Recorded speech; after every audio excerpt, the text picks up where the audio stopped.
दोस्तों, क्या हो अगर आप एक ऐसी जगह फंस जाएं जहां चारों तरफ सिर्फ पानी हो, किनारा आपकी आंखों के सामने हो, लेकिन आप वहां तक तैर कर न जा सकें क्योंकि पानी के अंदर एक ऐसा शिकारी बैठा है जो आपकी एक गलती का इंतजार कर रहा है। आज की मूवी एक सर्वाइवल थ्रिलर है जिसका नाम है द शैलोज। ये कहानी है नैन्सी की, जिसने मौत को बहुत करीब से देखा और उससे लड़ाई की। तो चलिए फिल्म मंतर पर इस रोमांचक कहानी को शुरू करते हैं। कहानी की शुरुआत होती है मैक्सिको के एक सुनसान रास्ते से। एक लोकल ड्राइवर नैन्सी नाम की लड़की को एक जंगल के रास्ते से लेकर जा रहा है। नैन्सी एक मेडिकल स्टूडेंट है, लेकिन हाल ही में उसने कॉलेज जाना छोड़ दिया है। वो यहाँ एक सीक्रेट बीच ढूंढने आई है। ये वही बीच है जहाँ सालों पहले उसकी माँ आई थी जब वो नैन्सी के साथ प्रेग्नेंट थी। ड्राइवर जब उसे है तो नजारा देखकर नैन्सी की आंखें खुली की खुली रह जाती हैं। वो जगह किसी स्वर्ग से कम नहीं थी। एक तरफ हरे भरे पहाड़ जो सीधे समुंदर से मिल रहे थे, दूसरी तरफ नीला चमकता हुआ पानी जो कांच की तरह साफ था। हवा में खूबसूरत परिंदे उड़ रहे थे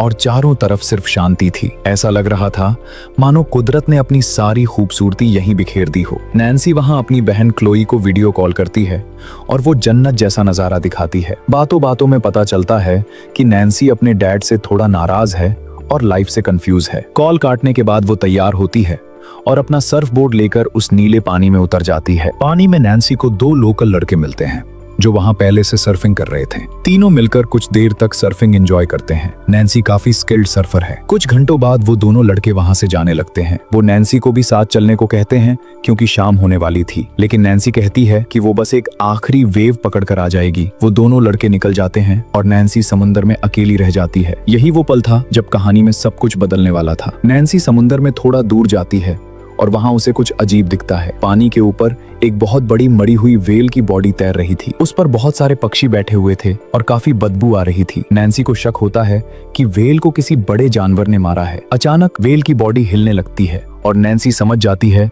कि खतरा आसपास ही है। जैसे ही नैन्सी वहां से भागने के लिए वेव पकड़ती है, एक बड़ा सा ग्रेट व्हाइट शार्क उसके सर्फ बोर्ड को नीचे से टक्कर मारता है। नैन्सी पानी में गिर जाती है। पानी के अंदर का नजारा खौफनाक था। जैसे ही नैन्सी ऊपर आने की कोशिश करती है, शार्क उसका पैर अपने जबड़ों में जकड़ लेता है। पानी पूरा लाल हो जाता है। नैन्सी दर्द से चिल्लाती है, लेकिन अपनी जान बचाने के लिए शार्क की आंख और नाक पर मारती है। शार्क उसे छोड़ देता है। नैन्सी किसी तरह तैरकर उसी डेड व्हेल की बॉडी के ऊपर चढ़ जाती है, लेकिन ये जगह सेफ नहीं थी। शार्क लगातार व्हेल को टक्कर मार रहा था ताकि नैन्सी फिसलकर पानी में गिर जाए। नैन्सी देखती है कि कुछ दूरी पर एक छोटा सा चट्टान का हिस्सा है जो पानी से बाहर निकला हुआ है। वो अपनी सारी ताकत जमा करती है और व्हेल से कूदकर उस रॉक की तरफ तैरती है। शार्क उसका पीछा करता है, लेकिन नैन्सी सेकंड के फर्क से उस रॉक पर चढ़ जाती है। शार्क गुस्से में रॉक से टकराता है, लेकिन नैन्सी सेफ। अब नैन्सी एक छोटी सी चट्टान पर फंसी है जो किनारे से सिर्फ 200 मीटर दूर है, लेकिन बीच में मौत घूम रही है। उसके पैर से बहुत खून बह रहा था। यहाँ नैन्सी की मेडिकल नॉलेज काम आती है। वो अपने सर्फ बोर्ड की रस्सी से अपने पैर को बांधती है ताकि खून रुक सके। फिर वो अपने गले का नेकलेस और कान की बालियां निकालती है और उन्हें हुक की तरह यूज करके अपने गहरे जख्म पर टांके लगाती है। ये सीन देखकर आपका दिल दहल जाएगा क्योंकि वो बिना किसी बेहोशी की दवा के ये सब कर रही थी। दर्द से वो चीखती है, लेकिन हार नहीं मानती। इसी रॉक पर उसे एक और साथी मिलता है, एक जख्मी सीगल पक्षी जिसका पंख टूटा हुआ था। नैन्सी उससे बातें करने लगती है और उसका नाम स्टीवन सीगल रखती है। रात हो जाती है, ठंड बढ़ने लगती है और नैन्सी उसी पत्थर पर सिकुड़कर बैठी रहती। अगली सुबह होती है। नैन्सी देखती है कि बीच पर वही कल वाला एक शराबी आदमी लेटा हुआ है। नैन्सी पूरी ताकत से मदद के लिए चिल्लाती है। वो आदमी जागता है, लेकिन नैन्सी की मदद करने के बजाय वो चोर निकला। वो नैन्सी का बैग, पैसे और फोन चुरा लेता है जो बीच पर रखा था। लालच में आकर वो आदमी नैन्सी का सर्फ बोर्ड लेने के लिए पानी में उतरता है। नैन्सी उसे मना करती रहती है, चिल्लाती है, लेकिन वो नहीं सुनता। जैसे ही वो आदमी पानी में थोड़ा आगे बढ़ता है, शार्क उस पर हमला कर देता है। वो आदमी बुरी तरह मारा जाता है और उसका आधा शरीर पानी में तैरता रह जाता है। नैन्सी ये सब अपनी आंखों से देखती है और रोती है। अब उसे एहसास हो गया था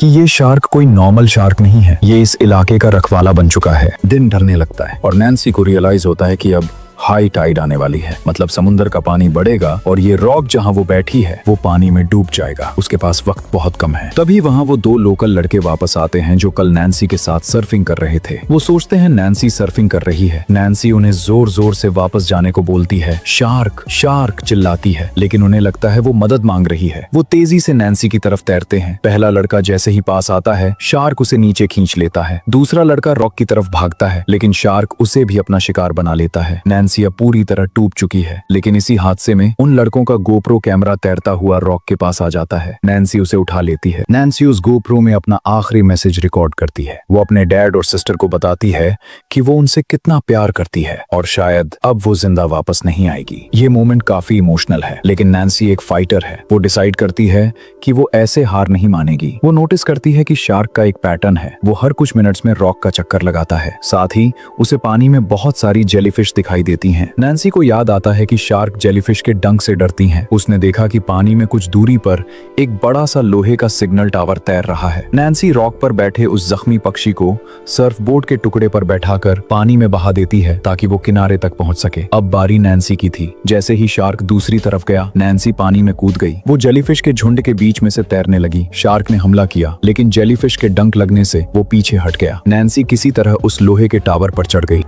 अब नैन्सी उस सिग्नल टावर पर है। उसे वहां एक फ्लेयर गन मिलती है। शार्क अब गुस्से में पागल हो चुका है और वो नीचे से उस लोहे के टावर को टक्कर मार रहा है। टावर के जॉइंट टूटने लगते हैं। नैन्सी फ्लेयर गन से शार्क पर निशाना लगाती है। पहला शॉट मिस हो जाता है। शार्क टावर को तोड़ देता है और नैन्सी पानी में गिरने वाली होती है। वो देखती है कि व्हेल का तेल पानी में फैला हुआ है। वो दूसरा फ्लेयर फायर करती है, जिससे पानी में आग लग जाती है और शार्क भी झुलस जाता है, लेकिन वो अभी भी जिंदा था। शार्क पूरी ताकत से टावर को तोड़ देता है। नैन्सी उस टावर की भारी चेन पकड़ लेती है जो समंदर की गहराई में जुड़ी हुई थी। वो सांस रोकती है और तेजी से उस चेन के साथ नीचे गहरे पानी में जाती है। शार्क भी फुल स्पीड में नैन्सी का पीछा करता है। नैन्सी नीचे जाकर एकदम से रास्ते से हट जाती है। शार्क अपनी रफ्तार कंट्रोल नहीं कर पाता और नीचे लगे लोहे के सरिये से जाकर टकरा जाता है। लोहे की रॉड्स शार्क के शरीर के आर पार हो जाती हैं। आखिरकार वो शिकारी मारा जाता है। कुछ देर बाद किनारे पर एक बच्चा उस गोप्रो को ढूंढ लेता है और लोगों को बुलाता है। नैन्सी, जो अब बेहोश हो चुकी है,